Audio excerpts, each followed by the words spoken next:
po sa lahat. May tanong lang ako. Kung kayo tatanungin, saan nyo gustong dumaan? Sa makipot na daan na tiyakan yung kaligtasan? Or sa maluwang na daan na dadalhin kayo sa kapahamakan? So sa hapon na ito, ay makibukas po tayo sa Mateo chapter 7, verse 13 to 14. Kung may mga Biblia po kayo pakibukas.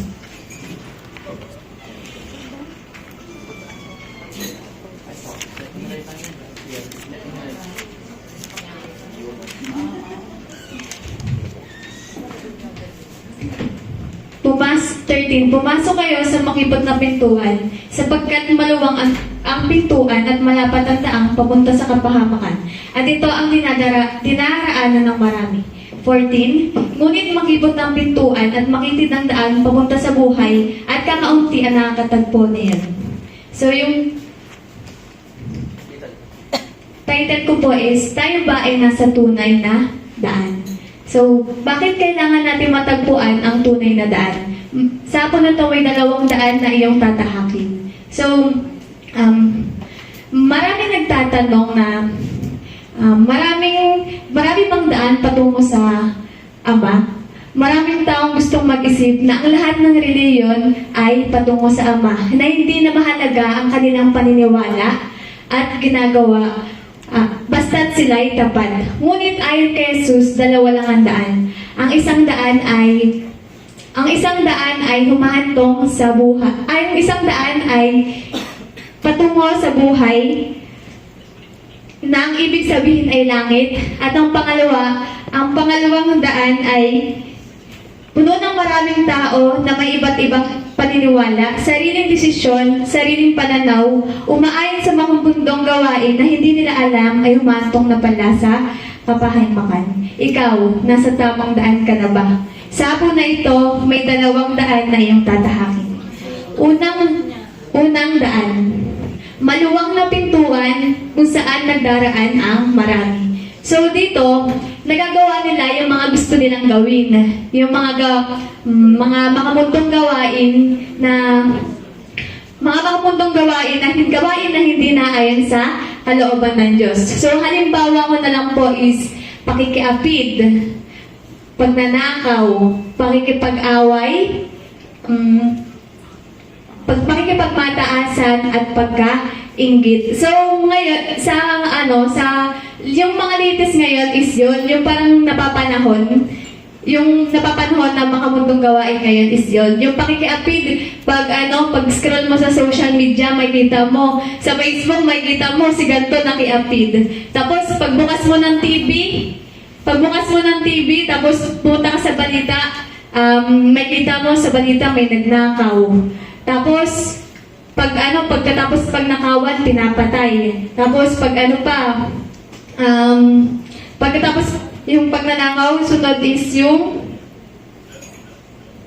pakikipag-away. So sabi nga ni Romeo, pag wala daw pagmamahal, di ba? Dahil sa pag walang pagmamahal, so nakikipag-away ka. So sa sobrang galit mo is may tendency na baka mapatay mo yung isang tao. Tapos yung pakikipagmataasan, pag lumabas ka ng bahay nyo or sa gate nyo, makikita mo yung mga kapitbahay nyo nakikipagmataasan nakikipagmataasan ng estado sa buhay.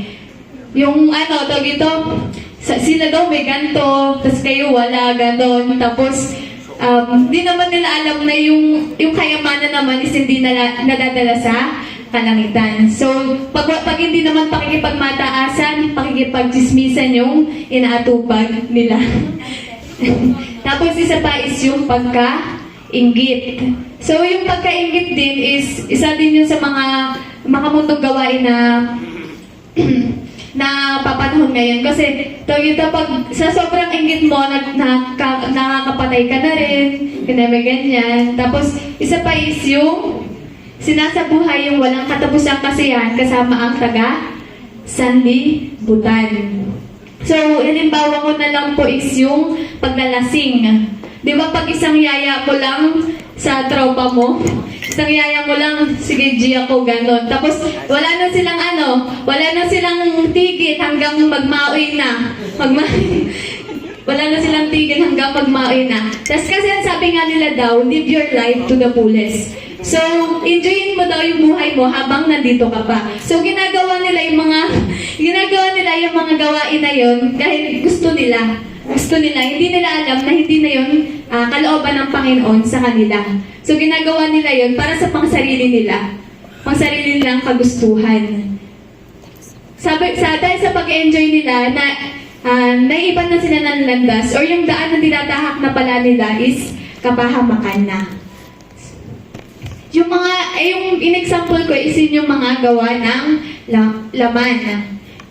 Hindi sila lumalakad sa kapayapaan, bagkos mahilig sila sa pakikipagtulisan. So, sa Galatia chapter 5, verse 19 to 21, hindi may kakala ang mga gawa ng laman, pakikiapid, kahalayan at kalaswaan, pagsamba sa Diyos-Diyosan, pangkukulam, pagkapuot, pag-aaway-away, pagsiselos, pagkagalit-galit, at kasakiman, pagkakampi-kampi, at pagkakabahabahagi, pagkainggit, pagpatay, paglalasing, walang habas na, pagsasaya at iba pang katulad nito. Ayan po yung sa daan na tinatahak nila is yung mga gawa ng laman na hindi nila iniisip na mali na pala yung dinadaanan nila. Kapahamakan na pala yung daan na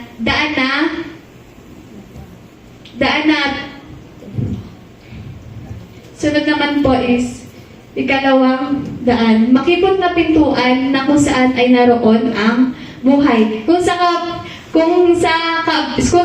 sa unang daan is naggagawa nila yung mga gusto nilang gawin, dito hindi nila maaaring magawa yung nais nilang gawin. Dahil kailangan nila sundin ang mga salita ng Panginoon.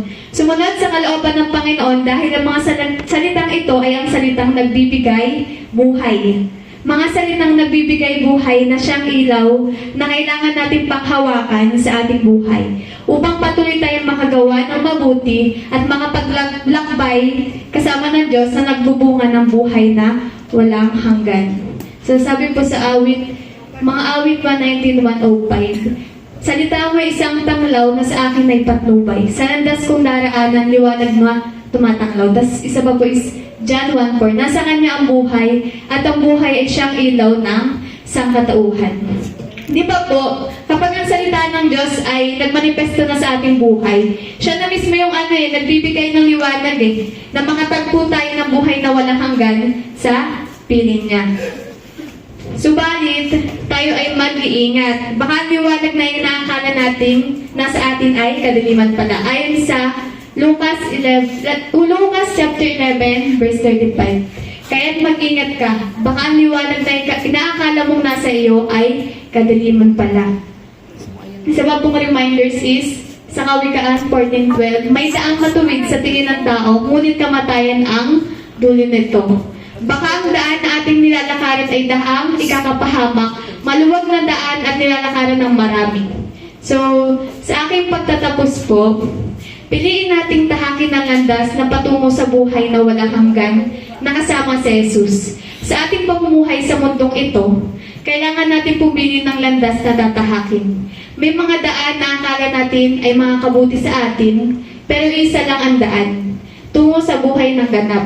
Nais ni Jesus na piliin natin ang daang iyon kung saan matututunan natin sumunod sa kanyang mga salita. Nais niya na sundin natin siya at hindi ang maling daan na pinipili ng karamihan ng mga tao. Humingi tayo ng karunungan at lakas ng loob sa Panginoon upang piliin natin ang kanyang daan, ang daan patungo sa buhay. So sa hapon na ito, inaanyayahan ko kayong pumasok sa makipot na pintuang daan at lakarin ng daang nagdadala sa buhay kay Kristo. Dahil walang ibang daan patungo sa buhay na walang hanggan kundi ang Panginoong Jesus. John 14:6. Sumagot si Jesus, ako ang daan at katotohanan. Ako ang daan ng katotohanan sa buhay. Walang makakapunta sa Ama kundi sa pamamagitan ko. So let's pray.